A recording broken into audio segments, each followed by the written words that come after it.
Today is a bit of a different day.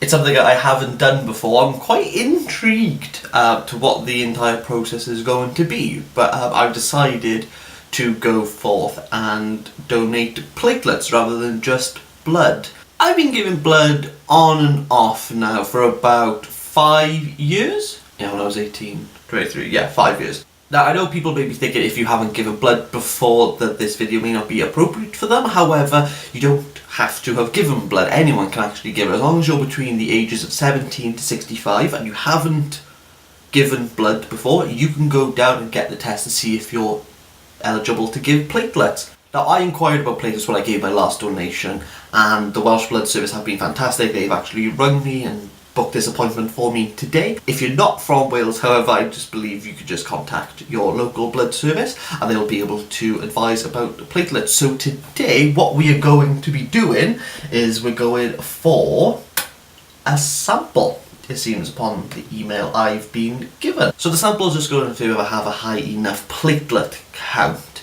If that test is to come back negative, I can still donate blood, just means I can't give platelets. So I have to highlight that you cannot give platelets and blood at the same time. Now, the reason for this, according to platelets.blood.uk, is that once you join the platelet panel, we ask you to give platelets only. This helps us maintain our healthy supply of platelets to patients by having a panel of committed donors on whom we can call. If you wish to return to blood donation after donating platelets, you'll need to wait 4 weeks before donating blood. So it doesn't mean that you can't never give it again, you just have to decide which one you are going to prioritise.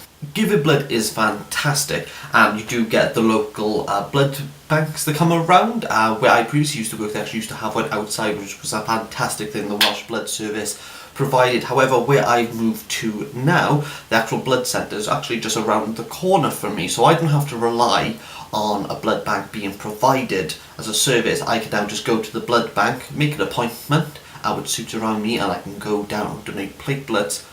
Generally speaking, I believe it's around 90 minutes for platelets to be given, where in regards to blood, depending on your flow, I think the general time is 20 minutes. I myself have quite fast flowing blood because I hydrate myself a lot.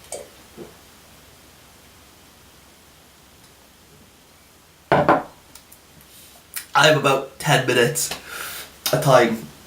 No, that was quick.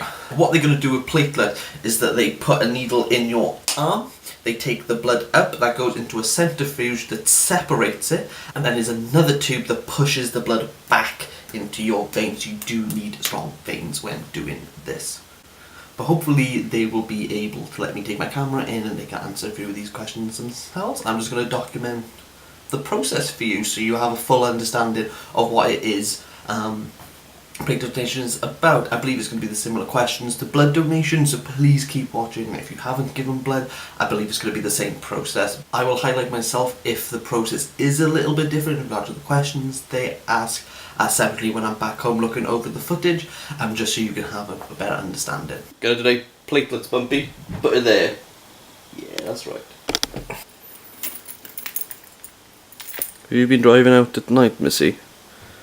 Yeah.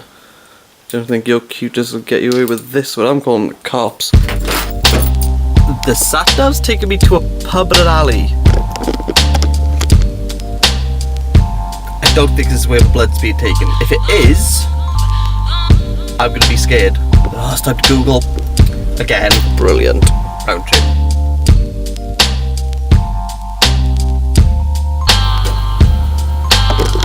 Yeah, it turns out this is literally around my house. So what was a 5-minute journey turned out to be 20. That's cool. Anyway, we're here. Oh, hello. I have an appointment at 11 here in Evans. Oh, fantastic. Thank you very much. Fancy.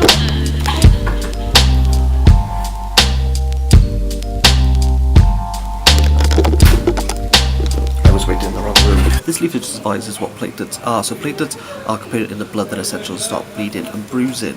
Now the reason why we need the platelets from the blood is that many people in Wales rely on platelets. So people who have cancer and leukemia need them, as same with premature newborn babies. Platelets can only last 5 to 7 days, so that explains why they need them more frequently. Interesting. I think it's my left arm that has the good veins. We'll find out the solution before.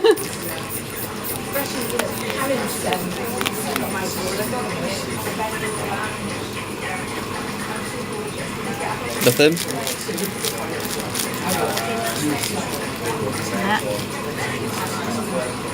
My neat little one in there.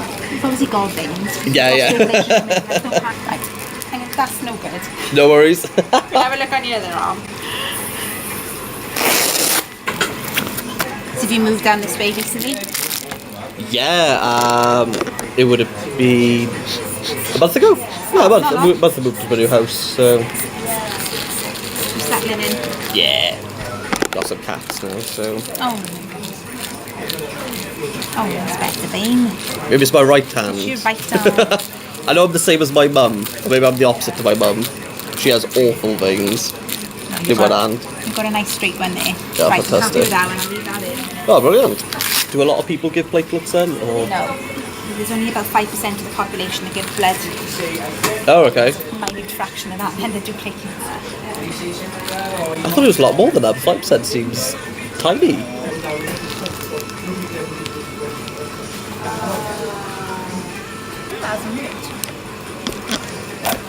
I've never actually felt a pulse in my arm before. That's weird. Strange. That's really weird. Oh, blood pressure's good. I'm happy with that. Can I get the samples I need then to check? Brilliant. Fairly straightforward. Are you allergic to pastas at all? No. No? I'm not sure why I said it like that. I think so. Complicated question. Yeah, I'm pretty sure I've never been allergic to a plaster. So what happens with the sample then? Okay, so I'm just going to take a full blood count off you now. Okay. We'll run that over to the lab.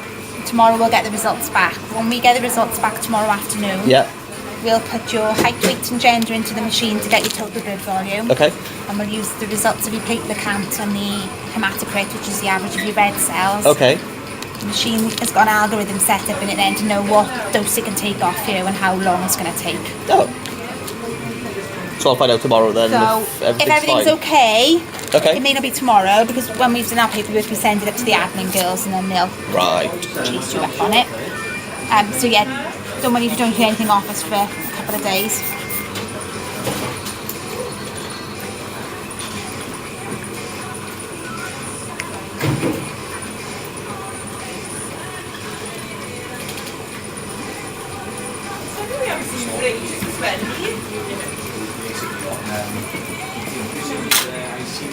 Oh, you've been in it?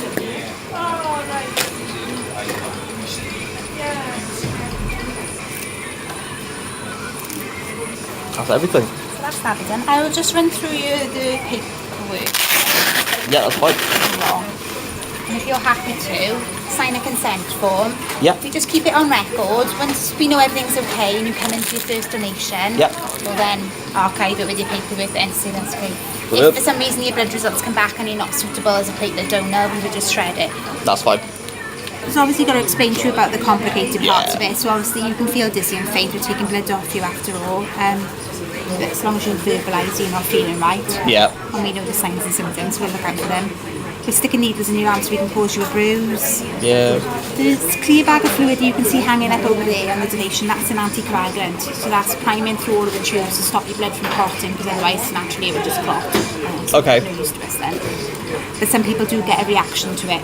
Not everybody. Okay. Some people get a funny tingling, some people get a funny taste in their mouth, some say they just feel a bubbly popping sensation in their head. Okay. As long as you let us know and we'll be asking you on your first time, are you feeling any of these symptoms, are you feeling a bit strange or anything, let us know, don't fight it. Yeah. Because it may come and go and you think, oh yeah, I can cope with this, but we will build up.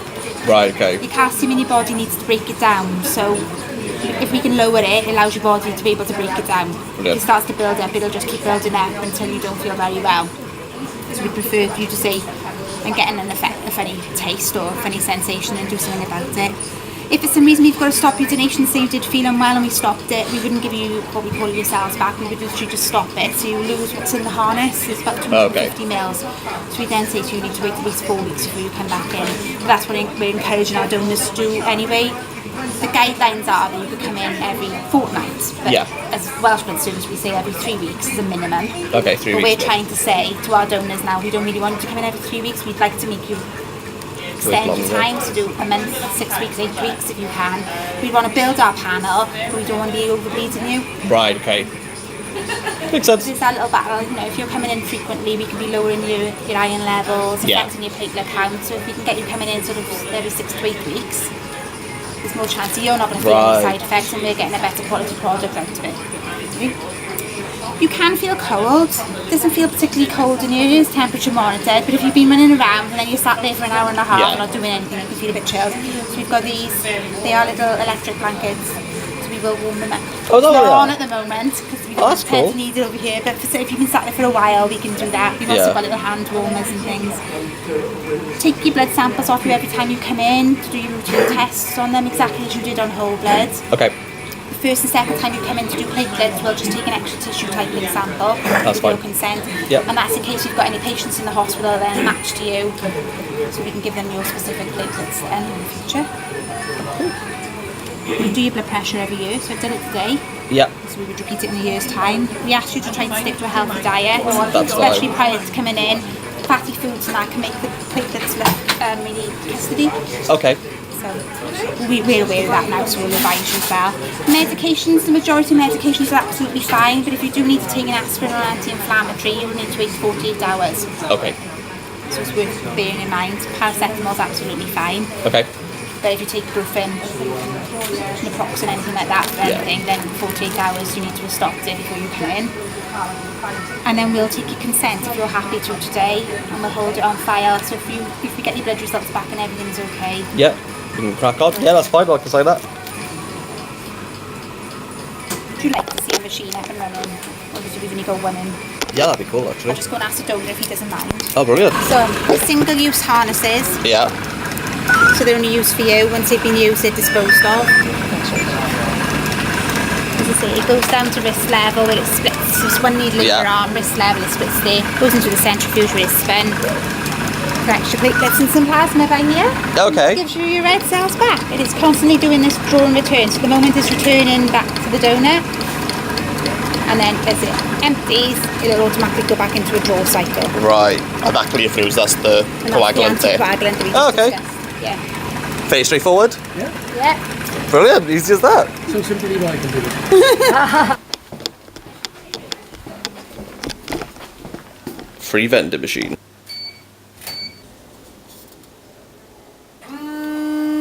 Oh no, it's going. Oh. Smashing. Oh no, it's still going. So yeah, you kind of saw everything there. The only thing they wouldn't let me show was when they would take in my personal details, only because of data protection. But they took my height, they took my weight, asked me, could you have HIV, could you have syphilis, have you ever had anal sex, have you ever been out to the country for more than 6 months? Fairly standard stuff. How are you? I'm okay, how are you? Oh good. How's the cats? They're alright. Hello, Bumpy, how are you? Did a bump? Put her there. Yeah. Where's Squid? She's down here. Hello, Squiddle Majoria. It was never my How are you doing? I did it. When she was Put her in high there, school, she champ. just said, Do you think I was meant to give this Never back? mind. I just forgot it was around my neck. How did it go? Yeah, it's really straightforward. Look at Did my. you actually give some? Oh, they just take like a sample for your first time. So you just like take your blood. They're just gonna see like, is my blood decent? It was really straightforward. Oh. And they just ask everything the same as if you were to give blood. Oh, cool. Have you given blood? Not today. Are you proud of me, Squid? Hello, Squiddle. Well, where'd you get your socks from? The sock shop? You want to give platelets, don't you, you little cat? Oh, you did the noise. Are you a donor now, Squint? Squiddle Majoria? She's just being modest about it. I know. She doesn't want to show off.